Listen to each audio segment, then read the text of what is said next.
Olá, viajantes da fé. Hoje vamos revelar os costumes pouco conhecidos sobre o enterro judaico. Por que os judeus são enterrados tão rápido? Por que em secreto? Você vai se surpreender. Agora eu te convido a refletir comigo. Já parou para pensar em como as tradições mais antigas e muitas vezes ocultas podem nos oferecer preciosas lições sobre a vida, a morte e, acima de tudo, sobre a nossa caminhada espiritual? Não vamos apenas conhecê-los, mas entender o que eles têm a nos dizer sobre a humildade, a dignidade, a igualdade e como podemos aplicar esses valores em nossa própria vida. Ao longo deste caminho, seremos guiados por passagens bíblicas que nos conectarão diretamente com a sabedoria divina. A cada passo, vamos descobrir como essas tradições podem nos ajudar a resolver problemas, superar dificuldades e encontrar um sentido maior em nossa existência.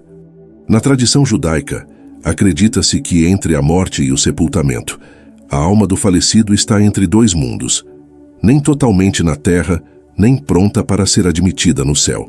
A alma não habita mais o corpo após a morte. Mas enquanto o corpo não é enterrado, a alma também não pode deixar o corpo completamente. Assim, ela paira ao redor do corpo, em um estado de desorientação em sua súbita saída do corpo que foi seu lar por toda a vida. Seu cadáver não poderá permanecer ali durante a noite, mas tu o sepultarás no mesmo dia. Deuteronômio 21:23. Uma vez que o corpo volta ao pó de onde veio, a alma pode retornar ao céu de onde veio. E assim, somente após o enterro, a alma começa sua escalada gradual para reinos mais elevados. A jornada da alma não pode começar até que o corpo seja enterrado. Não é bom atrasar este processo, por isso apressam o funeral para a primeira oportunidade. Isso não é apenas para o bem da alma que partiu, é também para o benefício dos enlutados. Assim como a alma fica em estado de confusão após a morte, a família enlutada passa por um estágio de incerteza imediatamente após a morte, enquanto luta para absorver o que aconteceu. Para muitos que experimentam a perda, parece irreal. Eles sentem que estão sonhando e que a pessoa falecida parece que logo entrará pela porta como se nada tivesse acontecido. Mas a realidade fica evidente no funeral. Aquele som doloroso da terra batendo no caixão evoca a dor crua do luto mais do que tudo. Dói, mas é necessário. Assim como a alma não pode começar a subir antes do enterro, também os enlutados não podem iniciar sua longa jornada da dor ao consolo até que o túmulo seja preenchido. Essa dor não pode ser evitada. Somente depois de nos permitirmos sofrer, podemos nos permitir curar. Somente quando a finalidade da morte do corpo é aceita, a eternidade da alma pode ser experimentada. O corpo volta ao pó, a alma retorna a Deus. O cemitério, por sua vez, é denominado Beit Haolam, que significa, na língua hebraica, Casa do Mundo, ou Casa da Eternidade. Com a morte, a alma que até então estava abrigada no corpo inicia uma dolorosa separação do mesmo. Tal processo se dá conforme vai ocorrendo a decomposição. Quando o corpo é sepultado na terra, ele se desintegra lentamente, o que é confortante para a alma. Corpo e alma são entidades que permanecem interligadas após a morte, e o processo de desligamento não é imediato. A alma continua em contato com o corpo, mesmo depois do enterro, e ainda compartilha de todas as suas sensações. A decomposição, portanto, é um processo fundamental e benéfico para a alma. Por isso, os preceitos mosaicos proíbem a cremação, já que esta implica na súbita separação artificial entre corpo e alma. Além disso, a religião judaica ressalta que um único osso, localizado na parte posterior do pescoço, jamais se decompõe. E é a partir desse osso, denominado osso-luz, que o corpo será reconstruído na futura era messiânica, quando todos os mortos serão ressuscitados. Em razão disso, a cremação do corpo não é aceita. O Chevra Kadisha, a Santa Sociedade. Em meio à dor da perda, há um grupo de pessoas que se dedica a um trabalho sagrado, um gesto de amor e respeito que muitas vezes passa despercebido. Essas pessoas assumem a responsabilidade de preparar o corpo do falecido para o enterro, cuidando de cada detalhe com uma reverência profunda. Eles realizam rituais de purificação, lavando o corpo com água pura, e depois vestem o falecido com roupas simples mas dignas, prontas para o descanso eterno. Gênesis 23:4-20. Sou no meio de vós um simples hóspede e estrangeiro. Concedei-me, não obstante, a propriedade de uma sepultura na vossa terra, para que eu possa sepultar minha defunta mulher. Gênesis 23:4. 3 Samuel 2:4-7 diz: Então os homens de Judá foram a Hebron, e ali ungiram Davi rei da tribo de Judá. Informado de que os habitantes de Jabes de Gileade tinham sepultado Saul, Davi enviou-lhes mensageiros que lhes disseram: O Senhor os abençoe pelo seu ato de lealdade ao sepultar Saul, seu rei. Seja o Senhor leal e fiel para com vocês. Também eu firmarei minha amizade com vocês por terem feito essa boa ação. Explica o respeito. Este costume nos remete à passagem de Eclesiastes 3:20, onde somos lembrados de uma verdade inevitável. Todos vão para o mesmo lugar.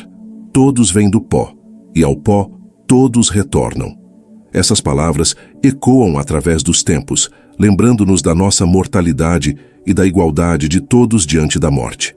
Não importa quão grande ou pequeno tenha sido o nosso papel nesta vida, todos nós voltaremos ao pó de onde viemos.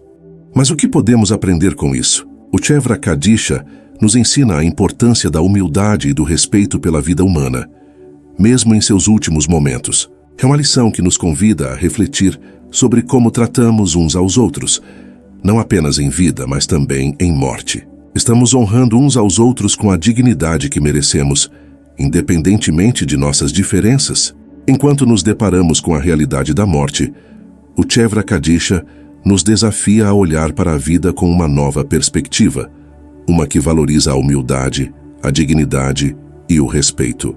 Que possamos carregar esses valores em nossos corações e aplicá-los em nossas relações diárias, lembrando sempre que no final todos nós retornaremos ao pó, e o que realmente importará é como vivemos e como tratamos aqueles ao nosso redor. O Tahara, o ritual de purificação do corpo. Imagine por um momento o cuidado, a dedicação que é colocada nesse ato sagrado. O corpo do falecido é lavado com água pura, em um processo que é muito mais do que um simples gesto físico. É uma preparação espiritual, um símbolo de purificação antes do encontro com o Criador. A Bíblia nos fala sobre purificação em Isaías 1:16, onde lemos: Lavai-vos, purificai-vos, tirai a maldade de vossos atos de diante dos meus olhos, cessai de fazer o mal. Este versículo nos convida a uma reflexão profunda sobre a importância da pureza em nossas vidas. Não apenas a pureza exterior, mas a purificação do coração e da alma. O Tahara, então, se torna uma metáfora poderosa para a vida espiritual. Assim como o corpo é purificado para o descanso eterno, somos chamados a purificar nossas almas enquanto vivemos. Pense nas vezes em que carregamos mágoas, rancores ou comportamentos que mancham a nossa espiritualidade. Como podemos nos limpar dessas impurezas? Como podemos nos aproximar de Deus com um coração puro e uma vida que reflete suas verdades? Este ritual nos desafia a buscar a pureza em nossas ações diárias, a nos livrarmos de tudo o que possa nos afastar de Deus. Assim como o corpo é preparado para encontrar-se com o Criador, somos chamados a nos preparar espiritualmente, vivendo de acordo com os princípios divinos, para que, quando chegar o nosso momento, possamos estar prontos para esse encontro sagrado. Que possamos diariamente buscar essa purificação tanto em nossos atos quanto em nossos pensamentos, vivendo de maneira que honre a Deus em tudo o que fazemos. Depois da purificação, o próximo costume é o das vestimentas simples, conhecidas como takrishin. Um corpo lavado e purificado é agora envolvido em roupas de linho branco, sem adornos, sem ostentação. Estas vestes são iguais para todos, independentemente de riqueza ou status, refletindo uma profunda verdade espiritual. Diante de Deus, todos somos iguais. Essa prática nos leva a meditar sobre a passagem de Jó 1:21, onde ele declara: Nu saí do ventre da minha mãe e nu partirei. Essas palavras capturam a essência da humildade que o takrishin simboliza. Não levamos nada deste mundo e na morte, as posses materiais, as conquistas terrenas, tudo perde o valor. O que realmente importa é a nossa alma, o que fizemos com o tempo que nos foi dado e como tratamos os outros. O uso de vestimentas simples no enterro judaico nos desafia a refletir sobre a simplicidade e a humildade em nossas próprias vidas. Em um mundo que muitas vezes valoriza o materialismo e a ostentação, somos chamados a lembrar que a verdadeira riqueza não está em coisas externas, mas na condição do nosso coração e na nossa relação com Deus. Depois de vestirem o corpo com o tashrichim, há um costume de colocar a pessoa falecida em um caixão simples, geralmente feito de madeira não ornamentada. Este caixão é, na maioria das vezes, deixado sem verniz ou enfeites, refletindo novamente a simplicidade e a igualdade diante da morte. Aqui não há distinção entre ricos e pobres. Todos são colocados no mesmo tipo de caixão, em um gesto que sublinha a ideia de que, no fim, todos nós somos iguais aos olhos de Deus. Este costume nos faz lembrar a passagem de Mateus 6, 19 e 21, onde Jesus nos adverte: Não acumuleis para vós tesouros na terra, onde a traça e a ferrugem corroem, e onde os ladrões escavam e roubam, mas ajuntai para vós tesouros no céu, pois onde estiver o vosso tesouro, aí estará também o vosso coração. A simplicidade do caixão serve como um poderoso lembrete de que as riquezas deste mundo são passageiras. Não podemos levar conosco o que acumulamos materialmente. O que realmente importa é o tesouro que acumulamos no céu, nossas boas ações, nossa fé, nossa obediência a Deus. Ao refletir sobre isso, somos convidados a avaliar onde estamos colocando nosso coração. Estamos mais preocupados em acumular bens materiais ou estamos investindo em nosso relacionamento com Deus e com os outros? Este costume nos desafia a buscar uma vida que seja rica em espiritualidade, não em posses. É um chamado a viver de forma simples, focados no que é eterno, e não no que é temporário. Depois de se cobrir o corpo, ninguém mais pode vê-lo, nem mesmo os próprios filhos, parentes ou amigos. Não é permitido observar a sua desintegração. Olhar o cadáver é uma violação ao princípio de Kevod Hamet, o respeito aos mortos, representando um desrespeito à pessoa que viveu, e significa limitar a morte apenas aos aspectos físicos. Espera-se que todos conservem, na memória, a imagem da pessoa em vida, sendo isto um passo para que o falecido possa alcançar a dimensão espiritual. Uma tradição poderosa que se segue é o ato de enterrar o caixão diretamente no solo, sem quaisquer barreiras artificiais entre o corpo e a terra. Esse costume está profundamente enraizado na crença de que viemos do pó, e ao pó retornaremos, como Deus declarou a Adão em Gênesis 3:19. Com o suor do teu rosto comerás o teu pão, até que tornes a terra, porque dela foste tomado, porquanto és pó, e ao pó tornarás. Enterrar o corpo diretamente na terra é um símbolo de humildade e submissão à vontade de Deus. É um reconhecimento de que nossa vida física é passageira e que nosso verdadeiro lar está na eternidade com o Senhor. Esse ato nos convida a refletir sobre a transitoriedade da vida e a importância de nos prepararmos espiritualmente para a eternidade. Além disso, essa tradição também fala sobre a conexão com a criação. Ao retornar à terra, o corpo se integra ao ciclo natural que Deus criou. Há uma beleza simples e sagrada nesse retorno ao pó, que nos lembra de nossa dependência de Deus e da necessidade de vivermos em harmonia com sua criação. O que podemos aprender com esse costume?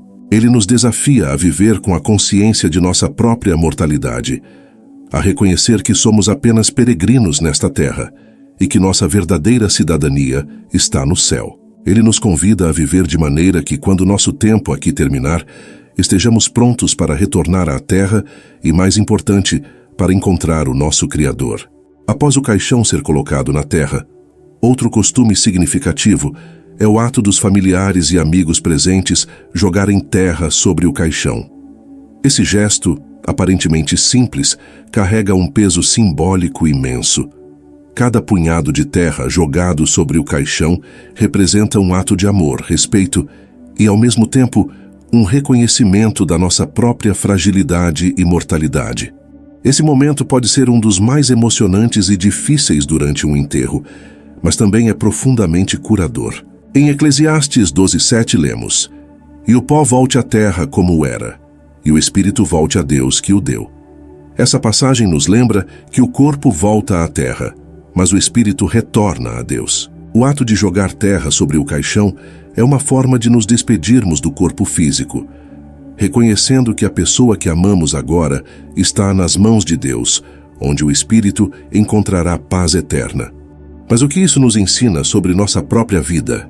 Este gesto de jogar terra sobre o caixão nos chama a refletir sobre como lidamos com nossas próprias perdas, com o desapego e com a aceitação dos ciclos da vida. É um convite a entregar a Deus nossas dores, nossos medos e incertezas, confiando que, assim como o Espírito retorna ao Criador, Ele também cuida de nós em nossos momentos de luto e transição. Esse costume também nos lembra da importância de estar presente nas despedidas, de não evitar a dor, mas de enfrentá-la com fé, sabendo que o ciclo da vida e da morte faz parte do plano de Deus. Que possamos, em nossos momentos de perda, lembrar que o espírito da pessoa querida agora está em paz e que um dia nos reuniremos na presença do Senhor. O próximo costume que emerge é o de recitar o Kadish, uma oração especial que é uma das mais antigas e reverenciadas no judaísmo. O Kadish não é uma oração sobre a morte, mas sim uma exaltação do nome de Deus, uma afirmação de sua grandeza e santidade, mesmo em meio à perda e à dor. É um ato de fé que nos ensina a reconhecer a soberania de Deus, independentemente das circunstâncias que enfrentamos. Ao recitar o Kadish, os enlutados estão proclamando: "Exaltado e santificado seja o seu grande nome", um ato que nos conecta com a verdade expressa no Salmo 46:10, onde Deus declara: "Aquietai-vos e sabei que eu sou Deus. Serei exaltado entre os gentios, serei exaltado sobre a terra." Esta passagem ecoa a essência do Kadish, nos lembrando que mesmo na tempestade, Deus permanece no controle, digno de toda a adoração. O Kadish nos desafia a manter nossa fé firme, mesmo quando nosso mundo parece desmoronar. Ele nos convida a exaltar o nome de Deus, não apenas nas horas de alegria, mas também nos momentos de tristeza, reconhecendo que sua bondade e misericórdia não mudam, mesmo quando enfrentamos a dor da separação. Depois de recitar o Kadish, há uma tradição que pode parecer surpreendente para muitos: o de fazer um corte nas roupas dos enlutados, chamado de Kriah. Esse ato é realizado como um sinal de luto profundo, uma expressão física do rasgo que a perda causou em suas vidas. O corte na roupa é mais do que uma simples marca externa. Ele simboliza a dor e o vazio que são sentidos no coração daqueles que perderam alguém querido. Esse costume nos lembra das palavras de Jacó em Gênesis 37:34, quando ele rasgou suas vestes ao acreditar que seu filho José estava morto. Então Jacó rasgou suas vestes, colocou um pano de saco sobre os lombos e lamentou por seu filho muitos dias. A falsa notícia de que seu filho José havia sido devorado por uma fera reagiu rasgando as vestes. Gênesis 37:34. Davi rasgou suas roupas também quando foi informado sobre a morte do rei Saul e do seu filho Jonathan. A Kriah é uma continuação dessa antiga tradição, onde a dor interna é manifestada externamente, não para exibição, mas como um reconhecimento de que a perda deixa marcas profundas. Esse ato de rasgar as vestes também nos faz refletir sobre como lidamos com a dor em nossas próprias vidas. Muitas vezes, podemos tentar esconder ou minimizar nossos sentimentos, mas o Kriah nos lembra que é importante reconhecer e expressar nossa dor. Deus entende nossas lágrimas e nossas tristezas, e Ele está perto daqueles que têm o coração quebrantado. Além disso, a Kriah nos ensina que o luto é um processo que precisa ser vivido. Assim como as vestes rasgadas não podem ser reparadas imediatamente, a cura do coração também leva tempo. É um processo que requer paciência, apoio e fé. Através do Kriah, os enlutados são convidados a enfrentar a realidade da perda, mas também a buscar consolo na presença de Deus, que promete estar conosco em nossos momentos de maior dor. De acordo com a tradição judaica, ao se lavar as mãos ao sair do cemitério, significa que a água é a fonte da vida, portanto, mais forte que a morte. Após o ritual do Kriah, O próximo costume é o de evitar a prática de atividades prazerosas ou festivas durante o período de luto, conhecido como Shivá. Durante esses 7 dias, os enlutados se abstêm de participar em celebrações e eventos sociais, concentrando-se em sua dor e no luto pela perda. É um tempo de introspecção e de se conectar profundamente com o luto, permitindo-se sentir e processar a dor, e uma das maneiras judaicas de se fazer o bem é aparecer na casa dos enlutados, logo após o sepultamento ou durante o período de Shivá, e fazer-lhe companhia, sentando-se ao seu lado e oferecendo um ombro amigo. Durante aquele período, um grupo de 10 homens, Minyan, reza as orações fúnebres Kadish. Este costume é apoiado pela prática descrita em Deuteronômio 34:8. Os filhos de Israel choraram por Moisés nas planícies de Moabe 30 dias, e se completaram os dias do pranto pelo luto de Moisés. O luto de Moisés foi um período de grande dor e reflexão para o povo de Israel, um tempo em que eles se permitiram sentir e expressar seu pesar sem distrações externas. A Shivá nos ensina a importância de dar espaço para o luto. Em nossa vida cotidiana, muitas vezes tentamos evitar ou apressar o processo de luto, mas este costume nos lembra que é vital permitir-se viver o luto de forma completa e sincera. É um período para estar com a família e amigos próximos, para receber apoio e também para se conectar com Deus em oração e reflexão. A prática de se abster de prazeres e distrações nos ajuda a reconhecer a profundidade da perda e a permitir que a dor seja sentida plenamente. Isso também oferece um tempo de comunhão e apoio mútuo, em que a presença e as palavras de conforto de outros podem ser um alívio para a dor. Ao final do período de Shivá, há um costume conhecido como Sholoshim, que se refere aos 30 dias seguintes ao enterro. Durante esse tempo, os enlutados continuam a observar certas restrições e práticas de luto, embora de forma menos intensa do que na Shivá. Esse período serve como uma transição gradual do luto profundo para a volta às atividades normais da vida, permitindo que os enlutados comecem a se recuperar e reintegrar lentamente na rotina diária. Em Levítico 10:6, vemos um exemplo desta prática. Moisés disse a Arão e aos seus filhos: "Não descobrireis a vossa cabeça, nem rasgais as vossas vestes, para que não morrais, e para que não se irrite a ira do Senhor contra toda a congregação." Embora a passagem se refira a um período específico de luto e de observância, ela reflete a importância de respeitar um tempo de transição após uma perda. O Sholoshim nos lembra que o luto não é um estado eterno, mas um processo que leva tempo. É um período para continuar honrando a memória do falecido, enquanto começamos a retornar à vida normal. Esse tempo é essencial para a cura, pois oferece uma oportunidade para encontrar um equilíbrio entre o luto e a vida cotidiana, para que possamos seguir em frente de maneira saudável e com um coração restaurado. Esse período também é um convite para refletir sobre o impacto que a pessoa falecida teve em nossas vidas e para procurar maneiras de honrar sua memória de forma positiva, seja através de atos de bondade, de ações que perpetuem seus valores ou simplesmente lembrando de sua influência em nossas vidas. O Sholoshim nos encoraja a manter viva a memória do ente querido de uma forma que nos ajude a crescer e a nos fortalecer. Após os 30 dias de Sholoshim, chega o tempo de marcar o fim do período de luto mais intenso com uma cerimônia chamada Yahrzeit. Esta prática envolve acender uma vela especial, conhecida como vela de Yahrzeit, no aniversário da morte do ente querido. A luz da vela simboliza a memória eterna da pessoa falecida, e este ato é um lembrete constante da importância de manter viva a lembrança e a conexão com aqueles que partiram. O conceito de Yahrzeit encontra eco em Provérbios 4:7. A sabedoria é a principal coisa. Adquire, pois, a sabedoria, e com todos os teus bens, adquire o entendimento.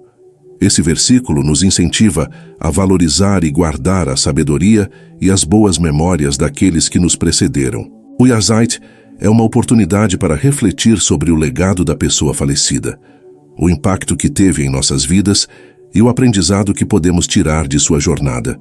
Durante o Yahrzeit, os familiares podem se reunir para orar, lembrar as boas ações do falecido e compartilhar histórias sobre sua vida. Essa prática também é uma forma de apoiar uns aos outros, criando um espaço para a reflexão e para a renovação dos laços familiares e comunitários. Através do Yahrzeit, aprendemos que a memória de nossos entes queridos pode continuar a nos inspirar e a nos guiar. Mesmo após a dor da perda começar a diminuir, essa prática nos lembra da importância de manter viva a lembrança e o legado dos que amamos, honrando-os com nossos pensamentos e ações. Geralmente, 1 ano após o sepultamento, realiza-se a cerimônia da Matzevah, descobrimento do túmulo e inauguração da lápide ou pedra tumular da sepultura judaica. Nessa cerimônia, o túmulo é coberto com um pano preto em sinal de luto. Reza-se o Kadish, no final retira-se o pano. Com esse ritual, encerra-se o período de luto. As pessoas colocam pedrinhas sobre a sepultura do ente querido, em sinal de resignação com a sua morte. Cabe salientar que o ritual de colocação das pequenas pedras sobre o túmulo é efetuado sempre que se visita as sepulturas, indicando que o morto é lembrado e reverenciado. A religião judaica não apoia o luto excessivo, porque este não é saudável para os vivos. Se o preto não se constituir na cor que sempre usou, o enlutado não deve usar roupa e gravata pretas, ou colocar uma tarja negra na lapela. Precisa seguir vivendo a sua vida e se conformar com a morte. Deus te dará forças para que você possa suportar a saudade que sente do seu ente querido que se foi. O segredo para alcançar a paz interior são as palavras sagradas da Bíblia, um bálsamo para a alma, guiando-nos em meio à tristeza e dor, oferecendo serenidade. Não espere mais. Mergulhe nas páginas deste e-book e permita que a luz das Escrituras sagradas ilumine seu caminho. Adquira o seu exemplar e comece a jornada rumo à paz interior. Que possamos, ao observar, encontrar consolo e alegria nas memórias daqueles que partiram, e que essas memórias nos ajudem a viver de forma mais plena, em alinhamento com os valores e a sabedoria que nos foram legados. Possamos também acender a chama da esperança e do amor, continuando a jornada com o coração cheio de gratidão e de propósito. Se você gostou deste vídeo, deixe o seu like, sua opinião e se inscreva no canal para mais. Até o próximo.